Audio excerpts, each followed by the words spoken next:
You have all had lectures on first aid. I'm going to talk to you about psychological first aid. A man can become a casualty through damage to his emotions and feelings, just as much as if he were wounded. When a man joins the Army, he faces a big emotional upheaval because he has to give up many of the comforts of civilian life. The ease and freedom of his home, his own table, his children or kid brothers or sisters, his parents,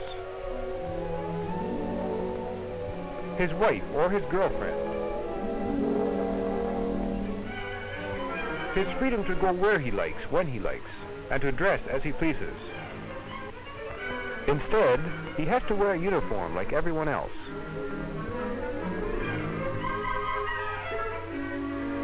He has to eat when he is served and learn to hold his own.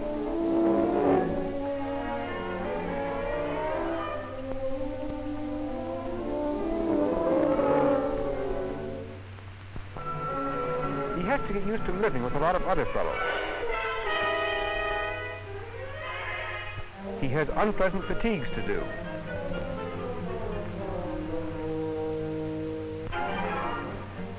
And tough physical drill.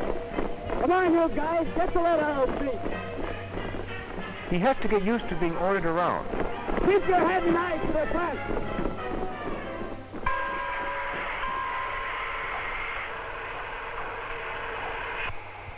He may have to leave his country to go overseas.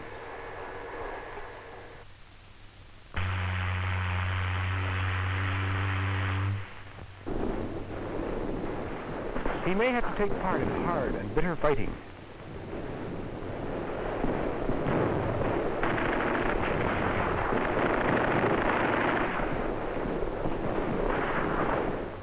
He may become a casualty.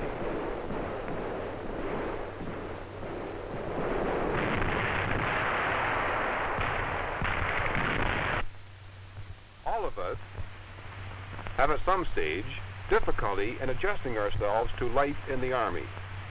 From the time we leave private life until we see action, there are problems great and small that we have to face. In battle, fear is normal and everyone is afraid. The small difficulties and worries of getting used to the different method of living in the Army are miniatures of the big worries, like the fear of death and injury in battle. In learning to overcome the small worries and fears, you are preparing yourself to handle the big ones, for they are one and the same thing. Fear is a protective mechanism. It's like blinking your eyes when something comes too close. You aren't a coward because you blink. It's automatic. And you aren't a coward when your heart beats fast when you go into battle. Fear is an automatic feeling that your body gets when it prepares itself to meet danger. It gets you poised for instant action. The fear feeling affects all parts of the body.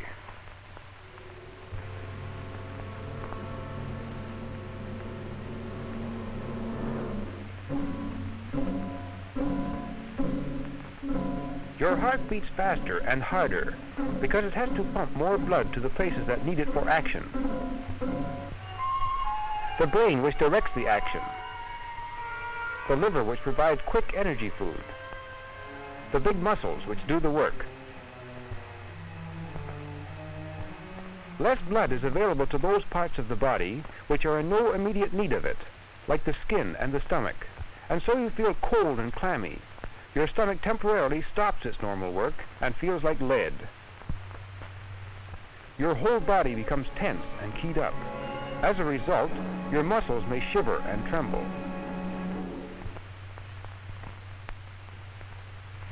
Now, all these things have a purpose. They are the natural physical changes that help your body to prepare for danger. They're a blessing in disguise. Don't let them worry you, for this only adds to these changes, and you may get the idea there's something wrong with you physically. You've all felt much the same way before a football game.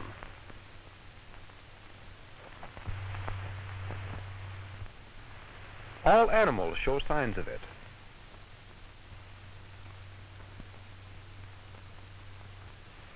These are automatic reactions of the body to prepare itself to meet danger. There is no cowardice in this. Fear is what you feel. Cowardice or bravery is how you act. But often you have to wait before going into action, even though your body is poised and ready for it. You have to wait until your craft hits the beach, until your platoon reaches the front line.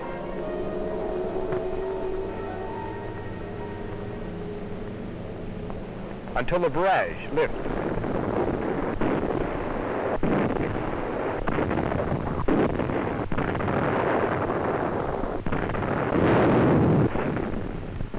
And during these periods of waiting, you begin to feel the unpleasant symptoms of fear.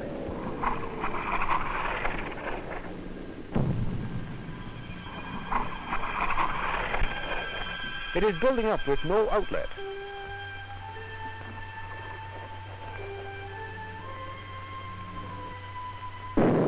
This is natural and does not mean that you are a coward.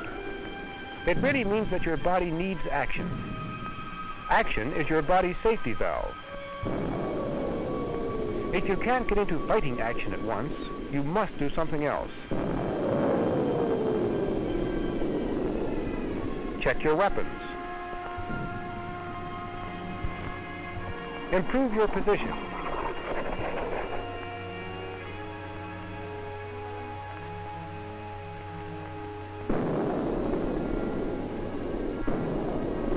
Rehearse the action to come as it has been outlined to you.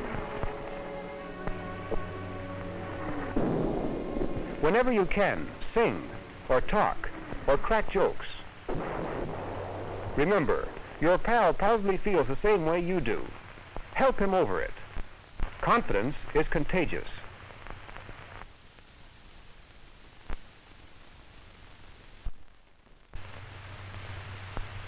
If you remember this simple psychological first aid, you need have no worries about how you will act when the fighting begins. And your chances of getting through unhurt are correspondingly improved, which is important to the Army as well as to you.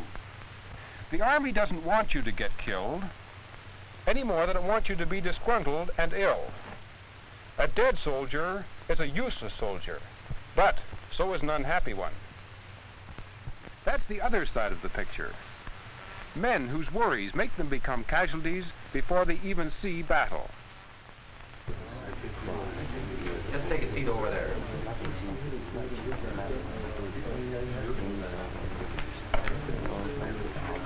Hello, Joe. Hello, Steve. And all the time you're just nervous and jumping, and your heart pounds something awful. I was sure I had a heart attack until the MO said no, but it still pounds pretty bad, but mostly it's in my stomach. I got pains in my stomach, something awful, honest. I'm sick bad. Hey, Martin, let's see your tongue.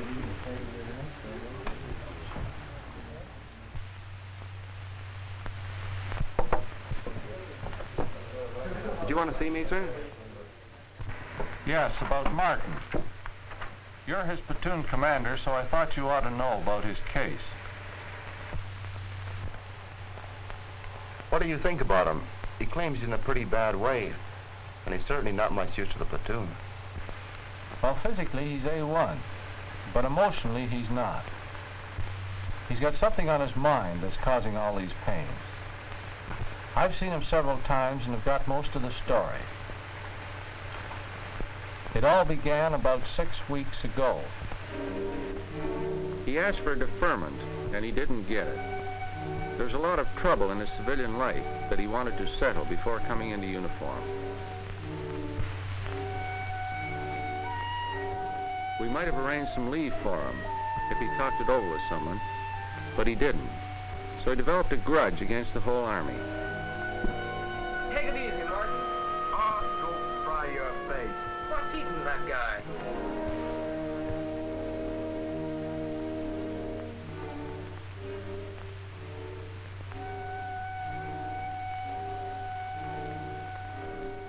He thought everyone was against him. down in place, Sourpuss. I don't know where that heat come from there.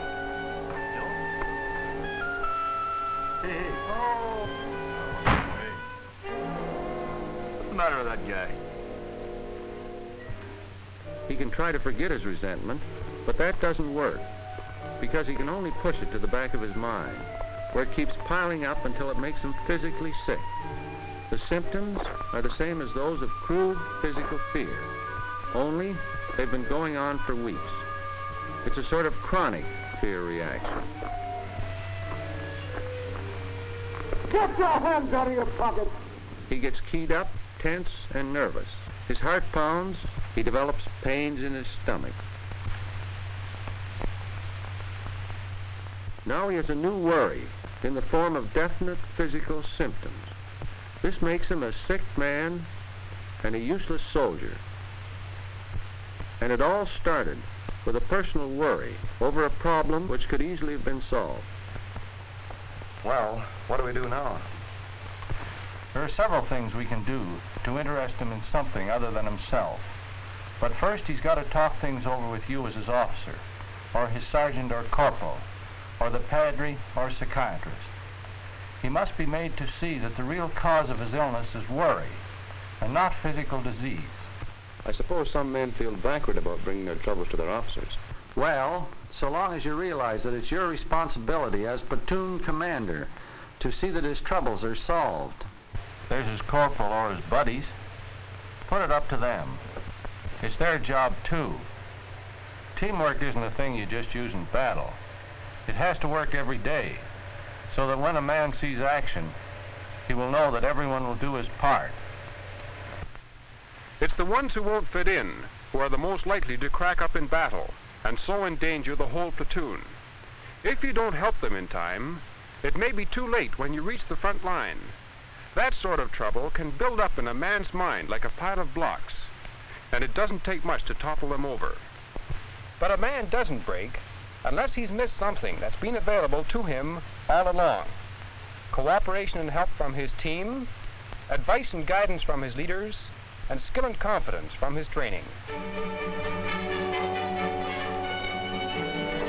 In your training, you develop toughness of body and toughness of mind, and absolute confidence in yourself. A man who has been through it knows that he'll never have to face harder conditions in actual warfare. He has confidence in his weapons, his leadership, and he knows that the Army fights as a team, that he has a job to do, and while doing it, he's protected by his team.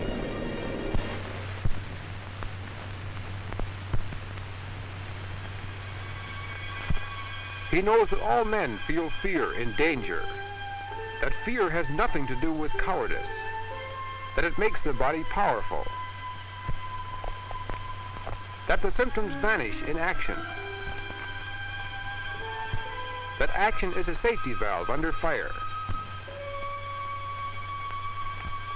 that small worries and fears must not be allowed to build up and interfere with his job.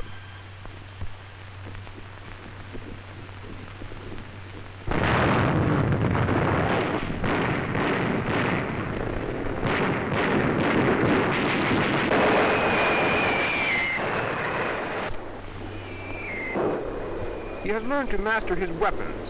Now he has learned to master himself. He has reached that peak of power and confidence, which is the core of fighting morale.